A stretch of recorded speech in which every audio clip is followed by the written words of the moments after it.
Hello traders, मैं गौतम और आप सबको राम राम।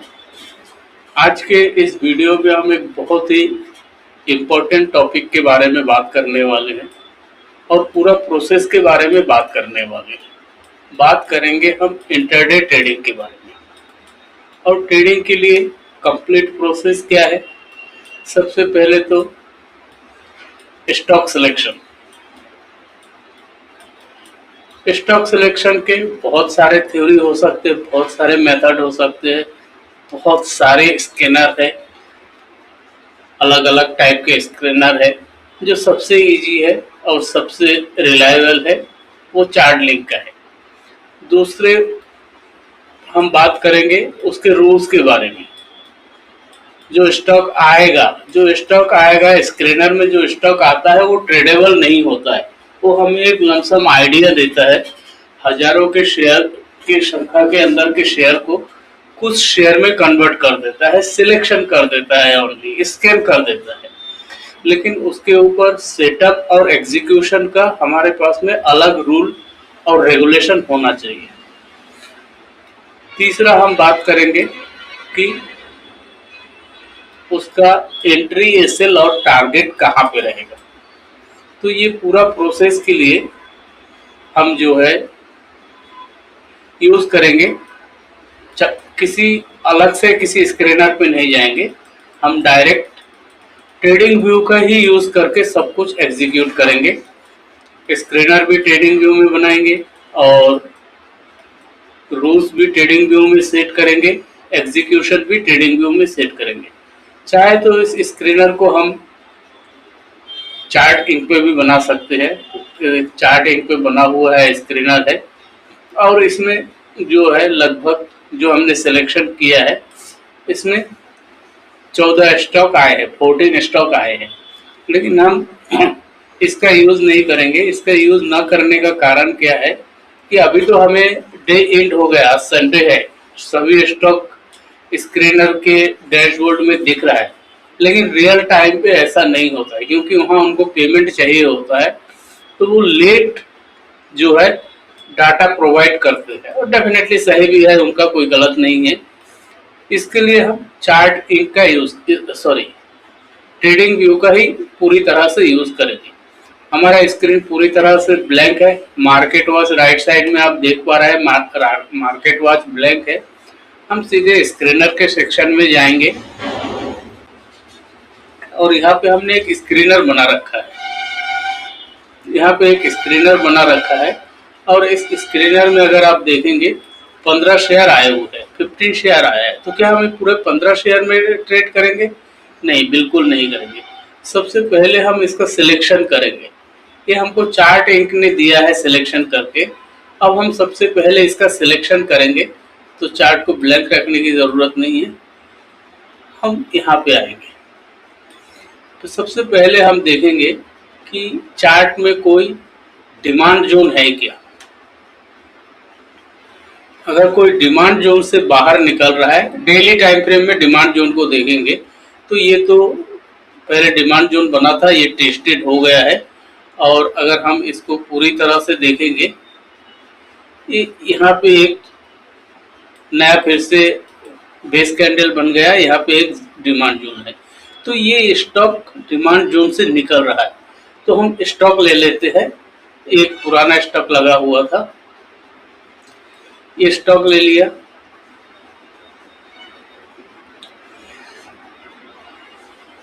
ये हमारा आ गया हिंदवेयर का। यहाँ पे डिमांड जोन है। एक और स्टॉक सेलेक्ट कर लेते हैं AIAL का। AIAL का भी डिमांड जोन यहाँ पे था। ये मैंने मैनुअली मार्किंग किया है, उसको हटा देते हैं, मैनुअली को भी छुपा देते हैं। ये है, हम इसको मैनुअली भी मार्क कर सकते हैं। यहाँ पे भी एक जोन था CL/ACL में। गोल्डियम में भी जोन से ही बाहर निकल रहा है प्राइस। पहले यहाँ पे जोन बनाया, फिर यहाँ पे जोन बनाया, किसी को भी रिटेस्ट नहीं किया, सभी जोन फ्रेश है अभी। मतलब गोल्डियम का इससे ये मालूम पड़ता है कि गोल्डियम का शेयर धार नीचे नहीं आ सकता, क्योंकि जहां पे भी आएगा, फिर से लगाता हूँ, जहां पे भी आएगा वहां से उसको रिजेक्शन मिलेगा। तो तो बाय ऑन डिप का रहेगा कोल्ड में, लेकिन हम बात कर रहे हैं, देखिए ए भी जोन में है। अभी साथ में ये भी देखना है क्या ऊपर हमारा कोई सप्लाई जोन बन रहा है क्या। अगर सप्लाई जोन बन रहा है तो हमें टारगेट के हिसाब से उसको भी मार्क कर लेना चाहिए। ये हमने सप्लाई जोन को मार्क कर लिया। ये भी एक जोन बना के ही गैप अप बना के ऊपर गया, और इसके ऊपर फिलहाल कोई सप्लाई जोन नहीं दिख रहा है।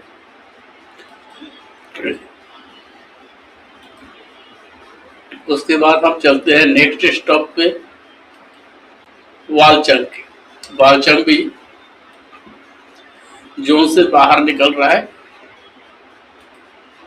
लेकिन यहाँ पे एक सप्लाई जोन था जिसको प्रीवियस मार्केट ने ही रिटेस्ट किया। मतलब प्राइस जब यहाँ से गया फ्राइडे के मार्केट में, यहाँ से नीचे क्यों आया, प्रॉफिट बुकिंग क्यों आया, कि वहां पे कुछ पेंडिंग ऑर्डर था। वालचंग के बाद टीएमसीबी को देख लेते हैं। टीएमसीबी में कोई भी डिमांड जोन से नहीं गया, कोई भी डिमांड जोन से ये नहीं गया है। ये बस डेली टाइम फ्रेम में कोई डिमांड जोन से नहीं गया। अगर हम दूसरे टाइम फ्रेम में देखेंगे, मंथली में भी कोई डिमांड जोन नहीं बना है, वीकली में एक डिमांड जोन के अंदर है। लेकिन अभी हमें सिर्फ डेली का ही सेलेक्ट करना है, डेली का ही देखना है। टीएमसी भी हो गया। उसके बाद हिंद पेट्रो को देख लेते हैं। ये भी डिमांड जोन से गया, लेकिन ऊपर सप्लाई जोन है। इप्का लैब को देख लेते हैं। इप्का केपी भी कोई जोन नहीं है। कहने का मतलब इसमें भी कोई जोन नहीं है। तो हम ऊपर का थोड़ा सा स्टॉक को देख लेते हैं। करना क्या है कि सबसे पहले डेली टाइम फ्रेम में हमें जोन मार्क कर लेना। हमने जोन मार्क कर लिया तो हमारा इसका काम कंप्लीट हो गया है। इसको हम बंद कर, ये मैंने पाइन स्क्रिप्ट में कोड बना के रखा है, इसको आप भी बना सकते हैं या मैनुअली भी मार्क कर सकते हैं अगर आपको जोन मार्किंग करना आता है। अब एक स्टॉक को देख लेते हैं। अब हमें जाना है 5 मिनट के टाइम फ्रेम में। ये हो गया है, हम उसको दिखा रहे हैं। इससे ज्यादा बैक टेस्ट हम ट्रेडिंग व्यू के स्क्रीनर पे नहीं पा सकते हैं, लेकिन अगर चार्टिंग पे हम इसको जाएंगे तो और भी बैक टेस्ट को डाटा चेक कर सकते हैं। अब हमें क्या करना है, हमारे दूसरे सेटअप को, जो एंट्री एसएल टारगेट है, उसके सेटअप को रेडी कर ऑन करना है। ये फाइनल प्रो टूल है बाइंग के लिए।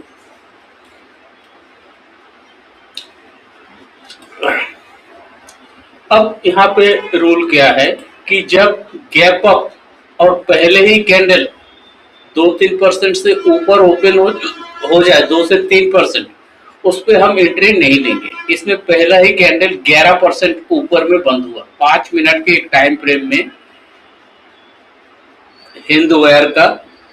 हिंदवेयर होम इनोवेशन लिमिटेड का पहले ही 11% में और नेक्स्ट कैंडल 3%, यानी 14% ऊपर में बंद हुआ। ऊपर में 2 कैंडल नहीं 14% कर दिया, तो इसमें कोई एंट्री का कोई रूल ही नहीं है, कोई लॉजिक ही नहीं बनता है। उसके बाद हम चलते हैं नेक्स्ट स्टॉप पे, AIIM। इसको स्क्रिप्ट को ऐड करने की भी जरूरत नहीं, ये हमने एक टूल्स लगा रखा है, इसको हटा देते हैं। 12 तारीख को ये मार्केट ओपन हुआ। 12 तारीख को इस कैंडल पे मार्केट ओपन हुआ, हमें सेकेंड कैंडल पे एंट्री मिला, थर्ड, फोर्थ, फिफ्थ कैंडल में पहला टारगेट मिल गया। अब हम समझ लेते हैं कि हमने एसएल और टारगेट को कहाँ सेट किया हुआ है। हम रिस्क फ्री ट्रेड करने के लिए स्टॉप लॉस को एंट्री कैंडल के एक कैंडल पहले रखा है। एंट्री कैंडल के एक कैंडल पहले हमने स्टॉप लॉस रखा है, और टारगेट जो है, टारगेट हमने यहाँ पे आप देख रहे हैं एटीआर से डिसाइड किया है। ये डेली का एटीआर है। एटीआर का मतलब शायद आपको मालूम होगा कि AIEL पिछले 14 दिनों का जो मूविंग एवरेज है, 14 दिनों का जो उसका अप डाउन का रेशियो है, वो 25.61 पॉइंट का है। तो हम रिस्क फ्री ट्रेड करना चाहते हैं, इसके लिए हमने जो टारगेट है एटीआर का 70% रखा है। अगर 100 रुपए एटीआर है तो हम 70 पॉइंट लेंगे। अगर 200 पॉइंट का एटीआर है तो हम 140 पॉइंट का एटीआर लेंगे। अगर 20 पॉइंट का एटीआर है तो उसके हिसाब से हमारा कम होता जाएगा। यहाँ पे 25 पॉइंट इसने डिसाइड किया। अब इसको मैं थोड़ा सा चेंज करके आपको दिखाता हूँ। आप ये लाइन पे ध्यान दीजिएगा। अगर मैं इसको 100% कर देता हूँ, नो डाउट ये भी टारगेट देगा, लेकिन सभी स्क्रिप्ट पे नहीं देगा। ये भी कितना, 1 2 3 4 5 छठवां कैंडल में टारगेट दे दिया और पूरे दिन भर में 2 बार टारगेट दिया। तीसरी बार टारगेट के पास में गया और तीसरी बार टारगेट नहीं दिया, और जाता भी तो ऊपर सप्लाई जोन है, यहाँ से इसको रिवर्स आना था। तो हम इसको टेस्ट करने के लिए 70% के ऊपर ही रखते हैं, 70 पे रखते हैं। तो ये जो पहला स्क्रिप्ट हमें स्क्रीनर पे मिला, पहले स्क्रिप्ट में तो हमने एंट्री नहीं लिया, दूसरे स्क्रिप्ट में हमें टारगेट मिल गया। अब CLACL में देख लेते हैं। CLACL में 12 तारीख को ये हमारा पहले एंट्री मिला 9:30 के कैंडल में, और 9:40 पे कैंडल पे हमें इसका टारगेट मिल गया। नेक्स्ट फिर हमें एंट्री मिला, फिर से हमें टारगेट मिल गया। भले कितना बड़ा स्टॉप लॉस हो, लेकिन टारगेट हमें दिया 70% का जो हमने डिसाइड किया है। 2 में टारगेट ले लिया। लेकिन रिस्क फ्री ट्रेड करने के लिए, स्टॉक तो दिन भर में हमारे पास में बहुत आएंगे, एक ट्रेड में एक ही बार में हम एंट्री करेंगे, दोबारा उस स्टॉक में एंट्री नहीं करेंगे उस दिन के लिए। चाहे तो हम टारगेट से छेड़छाड़ कर सकते हैं, टारगेट को थोड़ा सा आगे पीछे कर सकते हैं। अब आते हैं गोल्डियम पे।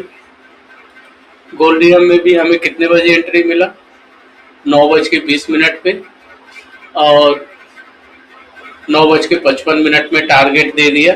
दूसरे एंट्री की तरफ हम नहीं जा रहे हैं, दूसरा एंट्री भी टारगेट की तरफ गया है, लेकिन हम उस पर नहीं जा रहे हैं।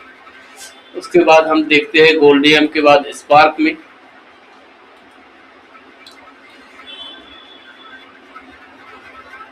स्पार्क में हमें सुबह से कोई एंट्री नहीं मिला, और एंट्री मिला जाके हमें 10:10 और 11:25 पे टारगेट मिल गया है। अगर इसको आप पॉइंट में देखना चाहेंगे टारगेट को, तो ये 9 रुपये 50 पैसे का टारगेट मिल गया, जबकि ATR 13 का था। 70% लगभग इसका आ गया। स्पार्क के बाद में हम आते हैं नेक्स्ट स्क्रिप्ट में, AGIS वर्क में। AGIS वर्क में हमें पहला एंट्री मिला ये 9:25 पे, और 9:35 पे हमारा टारगेट हिट हो गया। ये लाइन यहाँ पे है, यहाँ पे आप देख पाएंगे ये यहाँ पे टारगेट मिल गया है। हालांकि हमारा टारगेट एग्जीक्यूट हो गया, तो उसके बाद दूसरा एंट्री फिर हमें 10 बजे फिर से दिया है, लेकिन हम उस पर एंट्री नहीं लेंगे। दूसरे में भी टारगेट हिट हो गया। उसके बाद हम चलते हैं AIGS के बाद में वालचंग में। 12 तारीख ये हमें एंट्री मिला 9:40 पे, और 9:45 के कैंडल पे हमारा एसएल लग गया। फिर एक एंट्री मिला, फिर एसएल लग गया, और तीसरी बार एंट्री मिला, उसने टारगेट दिया। लेकिन हमारा रूल क्या है कि एक बार में ही एंट्री लेना है। तो अभी तक मैंने जितने भी शेयर आपको दिखाया उसमें एक में स्टॉप लॉस लगा है। और वालचंग के बाद हम आते हैं टाटा मोटर में। टाटा मोटर में हमें 9:20 में एंट्री दिया, लेकिन टारगेट मिलते मिलते 1:50 हो गया। टारगेट मिला, दूसरे में भी मिला, लेकिन इसमें ट्रेड बहुत देर चला। इंट्राडे में इतना देर ट्रेड नहीं चलना चाहिए। उसके बाद हम देखते हैं हिंद पेट्रो का। हिंद पेट्रो में हमें स्टॉप लॉस दिया, लेकिन यहाँ पे ये देखना होगा कि ये 3% और ये 4%, ये दो कैंडल में ऑलरेडी 4% बढ़ चुका था, गैप अप था, तो इसमें हमारा एंट्री ही नहीं बनता है। इक्का केपी भी, इसमें भी देखिए कितना परसेंट 12 तारीख को, 12 तारीख का कैंडल चालू हुआ 9:25 पे यहाँ पे, तो आधा परसेंट, 2.5%, 1%, लगभग 3 से 4% बढ़ा हुआ था। इसमें भी हमारा एंट्री नहीं बनता। जमुना ऑटो में देखते हैं, इसमें भी बहुत बढ़ गया है, इसमें एंट्री नहीं बनता। जिसमें एंट्री नहीं बनेगा, रूल को ध्यान रखना है, इसमें भी एंट्री नहीं बना, इसमें भी हमारा एंट्री नहीं बना, क्योंकि ये काफी बढ़ गया। कितना परसेंट ये बढ़ गया ओपनिंग से लेके, अगर हम देखेंगे 7% ऑलरेडी बढ़ चुका था, उसमें हम एंट्री नहीं ले सकते, तो इसके लिए टारगेट भी नहीं मिला। और अगर हम चार्टिंग के स्क्रीनर का स्टॉक को देखेंगे, सेम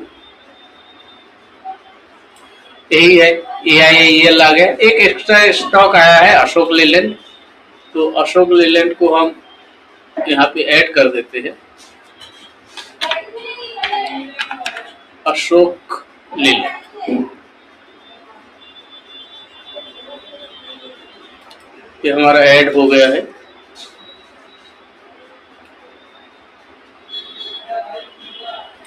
कैप अप में ओपन हुआ और पहले कैंडल ने ज्यादा नहीं बढ़ा, बढ़ गया, लेकिन टारगेट दिया।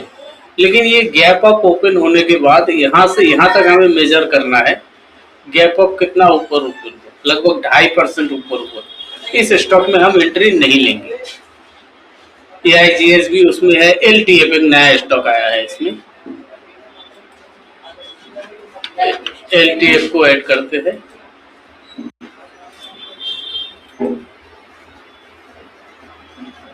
LTF में हमें एंट्री मिला 10:25 पे और 1:25 पे हमें एग्जिट दिया है। बहुत देर से, बहुत लंबा टाइम में चला ये ट्रेड। और हिंद पेट्रोजन, JSW इंफ्रा, ये सब स्टॉक उसमें आ गया है। एक करोड़ वैश्य बैंक उसमें नहीं आया था, तो करोड़ को ऐड कर लेते हैं। करोड़ वैश्य बैंक,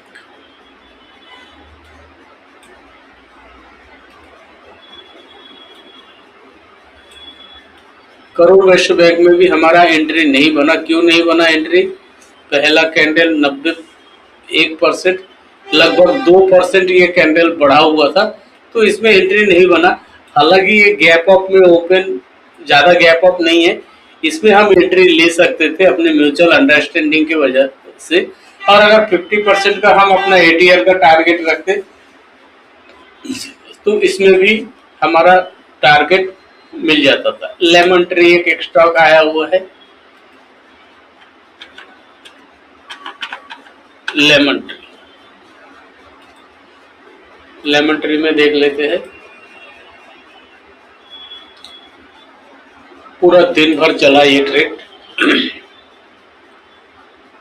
इसमें जो स्क्रीनर में है, लॉजिक हमने बहुत सिंपल लगा के रखा है। एक तो हमने वॉल्यूम को ऐड किया है। मैंने 100 रुपए से 700 रुपए का स्टॉक इंट्राडे में कुछ क्वांटिटी में आ जाए तो इसके लिए सिलेक्ट किया है। और चेंज 2% रखा है। ATR भी हमने रखा है, 10 से ATR ज्यादा है। और एक वॉल्यूम का फिल्टर ऐड किया है। कुछ ज्यादा इसमें खास हमने ऐड नहीं किया हुआ है। तो ये पूरा सेटअप को अगर डिटेल में समझना है और इसका अगर मास्टर क्लास आपको चाहिए और ये टूल्स अगर आपको चाहिए, क्योंकि आपके पास अगर टाइम है। और अगर ऑप्शन ट्रेडिंग में आप ट्रेड कर रहे हैं, पहले इंटरडे में प्रॉफिटेबल होने के बाद आप ऑप्शन ट्रेडिंग आपको करना चाहिए। लेकिन नए लोग ज्यादातर आते हैं, उनको लगता है कि कम पैसे में ऑप्शन ट्रेडिंग ही शुरू हो सकता है, तो ऐसा नहीं है। कम पैसे में आप इंटरडे ट्रेडिंग भी कर सकते हैं। अगर आपके पास 1 लाख का कैपिटल है तो आप जो है डेली का 1 लाख के कैपिटल के ऊपर आप मान के चलिए कि 10,000 रुपये यानी 10% आप बना सकते हैं। उसका कारण क्या है, मैं कुछ ज्यादा नहीं बता रहा हूँ। जैसे अगर 1 लाख का कैपिटल है तो आपको इंटरडे में 5 लाख का स्टॉक मिल जाएगा। इंटरडे में आपको 5 लाख का स्टॉक मिल जाएगा और ये 5 लाख के स्टॉक के ऊपर आपको 2% कमाना है। अगर इसके ऊपर 2% कमाया तो 1 लाख के ऊपर आपका 10% अपने आप ही होगा। हमारा टारगेट 2% का है, लेकिन हमारे कैपिटल के ऊपर हमें 10% का मिल जाएगा। उसको आप कैसे समझ सकते हैं, ये हम एक बाइंग टूल लेते हैं और इसको सेट करते हैं यहाँ पे, और सेटिंग में जाते हैं और कैपिटल दे देते हैं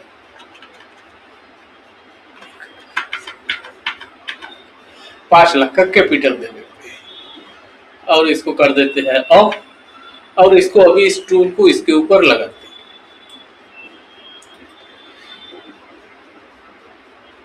ये हमने इस टूल को लगाया, ये हमें 1,22,549 क्वांटिटी लेने के लिए बोल रहा है और ये टारगेट जो है 2.16%, लगभग 2%,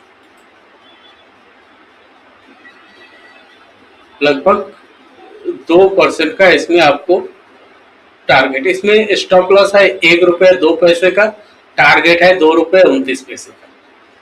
अगर L&T फाइनेंस के ऊपर हम इस टूल को लगाएंगे,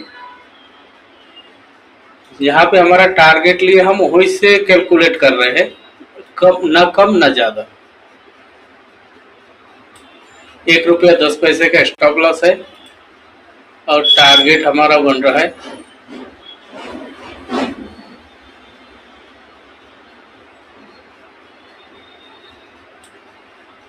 5 रुपये 80 पैसे का, यानी 2% लगभग इसका भी बन रहा है।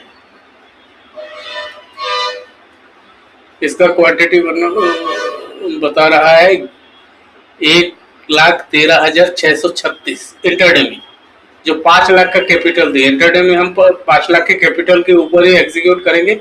अब हम ये कर सकते हैं कि जो हमारा 1 लाख का कैपिटल है, 1 लाख का कैपिटल है, लाख डिवाइडेड बाय 4 कर देंगे तो हमारा 25-25 हजार का 4 बास्केट बनेगा। तो ये 25-25 हजार का अगर हम एक स्क्रिप्ट के एग्जीक्यूट करते हैं और एक दिन में सुबह 9:30 से 10 बजे तक जो 6-7 स्टॉक आएंगे, 10 स्टॉक आएंगे, उसमें से 4 स्टॉक सिलेक्ट करना है और उसमें एग्जीक्यूट करना है। ये कॉन्सेप्ट आपको कैसा लगा, ये स्क्रीनर और ये रिजल्ट कैसा लगा, आप कमेंट बॉक्स में जरूर बताइएगा। मिलते हैं आपसे फिर एक नए वीडियो में।